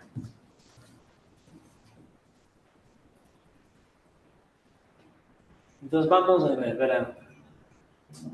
Esto se me va a hacer bien fácil porque ya hemos visto un montón de veces. ¿Qué vamos a empezar? Vamos a empezar con la participación salarial. Esto es casi como volver a sacar Goodwin, así súper rápido. Entonces vamos a empezar con una ecuación dinámica para la participación salarial. Entonces primero, por definición, ¿qué era la participación salarial? ¿Cuántos salarios versus cuánto se produce? Ahora, la productividad, producto versus trabajo, ¿verdad? Entonces yo podía reemplazar esto acá como que la participación salarial igual W sobre Q, porque si ve que está a la inversa, LY y L. Aquí lo diferenciamos, ¿qué nos va a quedar? Lo voy a llamar así, C punto sobre C igual W gorro menos Q gorro. Entonces aquí sí literal le voy a seguir a Goodwin. Entonces, ¿qué dice Goodwin? Vamos a asumir que me comí un 6. Entonces, como en Goodwin, vamos a asumir que el W gorro sigue una curva de Phillips de salario real, menos rho sub 0, más rho sub 1 phi, recordando que phi es la tasa de empleo. ¿Cuánto trabajo versus cuánto oferta de trabajo? ¿Ya? Entonces, recuerden que esta era la curva de Phillips de salario real. Y tenía esta lógica marxista de que si sube la tasa de empleo, entonces el salario se acelera. ¿Se acuerdan? Más gente trabajadora, menos ejército de reserva, etc. Con respecto a la productividad, vamos a hacerlo fácil. Voy a asumir que crece una tasa Q, que es constante. Mayor a 0 y es una constante. No nos vamos a complicar. Si quisiéramos complicarnos, podríamos poner cambio técnico endógeno y función de mecanización. ¿Se acuerdan? No, ya mucho. Ya. Entonces no le vamos a meter eso aquí. Asumo que es constante. Pues ¿cómo va a quedar esta ecuación? Si punto sobre sin igual, en vez de crecimiento del salario real, viene la curva de Phillips. Menos rho sub 0 más rho sub 1 por phi. Y en vez de menos Q gorro, sería menos la constante Q. Despejando me queda la ecuación del si punto igual, si por los negativos les agrupo, menos rho sub 0 más Q, más rho sub 1 por phi. Y ya tengo la una ecuación. Entonces miren, esta ecuación de la participación salarial no le toca para nada a las otras dos de arriba, a las dos anteriores. ¿Sí? No les toca para nada, pero ¿qué es lo que sí necesito? Recordar que ahora sí se va a mover, ya no es constante. Y eso es lo que está en los apuntes, ¿no? O sea, ahí en el notebook. Como este desarrollo hemos hecho un montón de veces, entonces ya lo paso rápido. ¿Qué ecuación nos estaría faltando? O sea, ya tengo una ecuación para la participación salarial. ¿Qué nos faltaría? Para la tasa de empleo. Ahora viene algo igualmente interesante, ¿no? Entonces ya está, esta ecuación ya está. Entonces si ven que hasta ahí ya tengo tres ecuaciones. Tengo esta ecuación, tengo esta ecuación, tengo esta ecuación. Entonces ahora me falta una ecuación para la tasa de empleo. Entonces viene ahora ecuación dinámica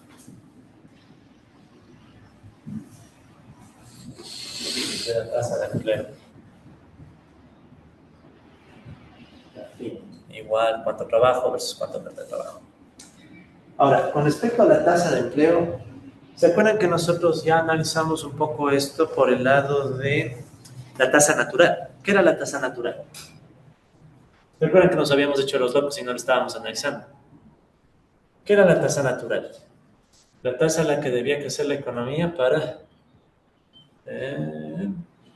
sí, la tasa a la que debía crecer la economía para que la tasa de empleo se quede constante. Entonces, cuando yo saque esta ecuación para la tasa de empleo, ya estoy implícitamente metiendo el tema de la tasa natural, que antes quedó de lado.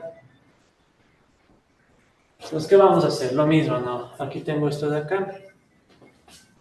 Voy a dividir ambos para y. ¿Se acuerdan que algo parecido ya hicimos? Pues, ¿qué me va a quedar ahí? Igual L sobre Y, es la inversa de la productividad. N, y arriba me queda Y. Log diferenciando me queda phi punto sobre phi. Igual el Y gorro menos Q gorro menos N gorro. Entonces habíamos dicho que siguiendo la Goodwin, asumíamos que el Q gorro es una constante que le llamo Q. Y para no complicarnos la vida, N gorro también va a ser una constante que le voy a llamar N. Si quisiera complicarme la vida, ¿qué podríamos hacer con la oferta de trabajo? ¿Se acuerdan que aquí discutimos hasta temas de migración? Podríamos asumir que depende de cómo se mueve el salario y aceptar que los trabajadores se mueven entre sectores y complicarle más todavía. No vamos a hacer eso, entonces ¿cómo nos va a quedar la ecuación? Y de hecho, ¿qué era Y gorro? La tasa de crecimiento efectiva, ¿no? Sería G menos Q más D. ¿De dónde me saco G? ¿Se acuerdan que ya teníamos G? Una ecuación un poquito larga de G. Que surgía de hacer algunos reemplazos. Por acá, ¿sabe? Más atrás. 18. ¿Es el 18? Sí, el 18. 19 en realidad, dice. O sea, ya he hecho los reemplazos. O sea, G, que es la función de expansión del producto. Sí, la función de expansión del producto, pero ya he hecho los reemplazos. Ah, no, esa. Claro, porque la 18 era con la diferencia. O sea, esta es la 18, donde estaba la diferencia entre inversión deseada y ahorro.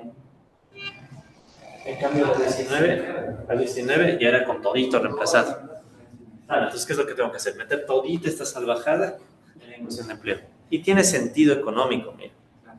El mercado laboral va a responder a los mismos factores a los que se mueve la economía. Porque la G es la tasa efectiva. ¿Cómo se mueve la economía? Se mueve la economía, se mueve el mercado laboral. Tiene sentido, ¿no? Entonces, ¿cómo nos va a quedar? Una ecuación un poquito grosera, ¿no? Entonces, ¿cómo nos queda? Bueno, aquí está el supuesto que les dije, ¿no? N gorro va a ser igual a N constante. Aquí está la ecuación que acabo de escribir, G menos Q más N. Y sustituyendo nos queda esta ecuación de la tasa de empleo, que es bien parecida a la ecuación de la G, solo que aparece también el Q y el N. Y con eso ya hemos completado el modelo de 4 dimensiones.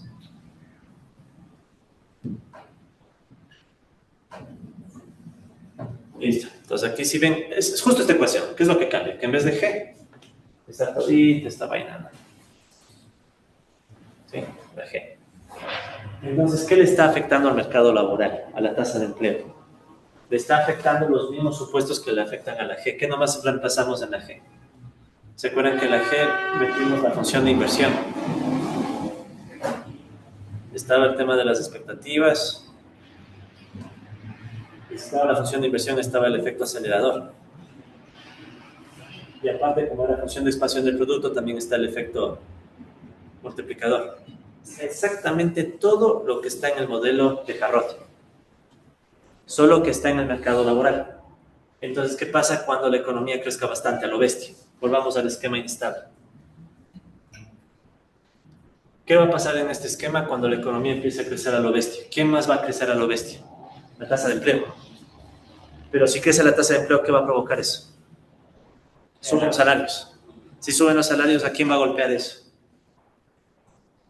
A las expectativas de los capitalistas. Porque los salarios van a ser más altos. Al ser más altos los salarios, ¿qué va a pasar con las expectativas de inversión? Baja. Y empieza a retroalimentar. Y entonces la inestabilidad original se empieza a estabilizar. Entonces el mercado laboral se empieza a volver un mecanismo de estabilización. ¿Sí? Entonces,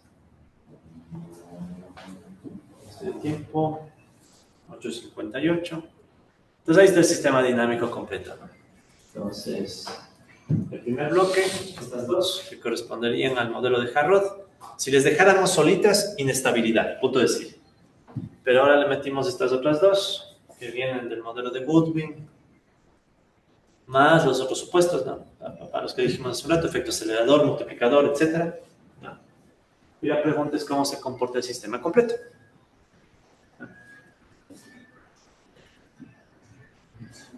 ¿No? Al menos la idea, y con eso les dejo en paz. O sea, ¿cómo se comportará este sistema?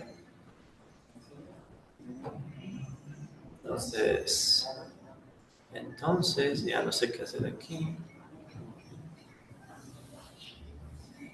Primero, punto de equilibrio, ¿no?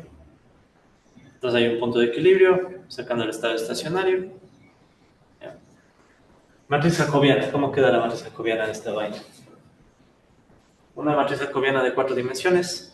No tan difícil como otras que hemos visto. ¿Se acuerdan la del modelo sectorial de 3 dimensiones? Y era una salvajada de matriz, ¿no? Más entendible. Está más entendible, ¿no? Sí, está más entendible. Y de hecho, este sí puedo sacar Python. O sea, este sí le puedo sacar en Python mismo. Pero hubo una matriz jacobiana, no sé si se acuerdan que les dije ya les con matemáticas. Ya sabía. Entonces, verán, compas, como se acaba el tiempo, de todas maneras les repito, ¿no? La próxima ya es la última clase. O sea, no vamos a seguir más clases, sino más bien en la última clase les voy a dar unas ideas finales y todo.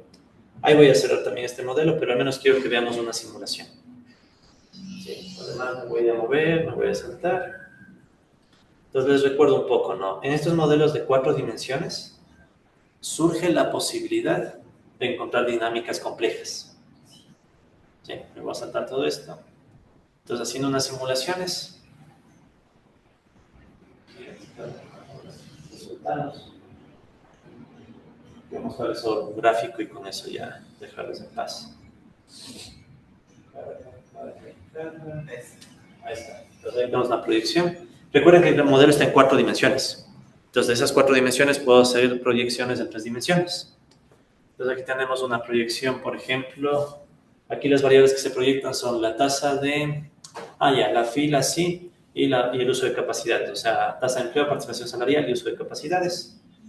Y ahí está la dinámica.